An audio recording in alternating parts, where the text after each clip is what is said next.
एक खुशकिस्मत बहू की कहानी।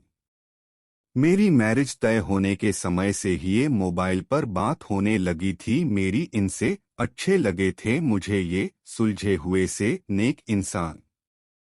मैं अक्सर इनसे पूछती कि अगर मेरी और आपकी माँ में कभी कोई झगड़ा हुआ तो आप किसका साथ देंगे। इनका जवाब होता पता नहीं।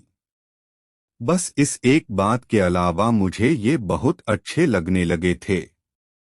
जब मैं पहली बार इस घर में आई थी तो बहुत अजीब सा था सब। मेरे घर में सब कितना घुल मिल कर रहते। कभी कभी तो हम मजाक मजाक में किसी एक को चिढ़ाने के लिए उसकी थाली में रखे खाने को खा जाते। और यहाँ मजाल की कोई एक कमरे में एक टेबल पर बैठकर भी खाना खा ले। सब राजा बाबू, सबको अपने अपने कमरे में खाना खाने का शौक। इनकी माँ से बड़ा डर लगता मुझे, जाने कब टोक दें। मैं कभी भी सुबह सुबह उठने की आदी नहीं थी, पर यहाँ नियम से जल्दी उठ जाती। एक बार देर से नींद खुली तो देखा कि सासू माँ किचन में नाश्ता बना रही हैं। मेरे प्राण ही सूख गए कि आज तो ये बुढ़िया मेरी जान ले लेगी।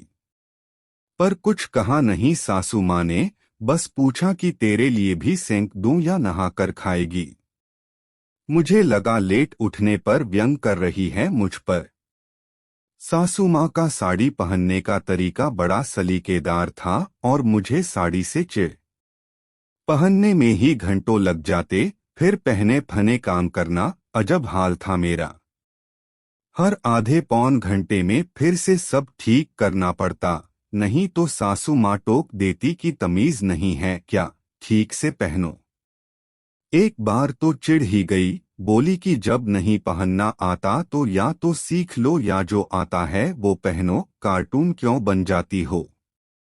बहुत रोना आया था मुझे। एक तो इतनी मेहनत करो और ऊपर से सुनो भी। मैंने भी ठान लिया कि अब साड़ी जाए चूल्हे में। पति की भी बड़ी खराब आदत थी। घर आते ही पहले अपनी माँ के पास आकर बैठ जाते, और कभी कभी तो घंटों बैठे रहते। किसे अच्छा लगेगा कि उसका पति उसके पास नहीं अपनी माँ के पास बैठ जाए। ना जाने क्या खुसुर फुसुर करते दोनों। कई बार जब बहाने से उनके सामने आ जाती तो ऐसा लगता जैसे बात बदल दी हो उन्होंने। एक बार ऐसे ही टोह लेने के लिए चाय बिस्कुट लेकर गई तो सासू माँ बोल पड़ी कि बेटा तू इतना क्यों परेशान होती है, कभी चाय कभी पानी, जा आराम कर या यहीं बैठ जा।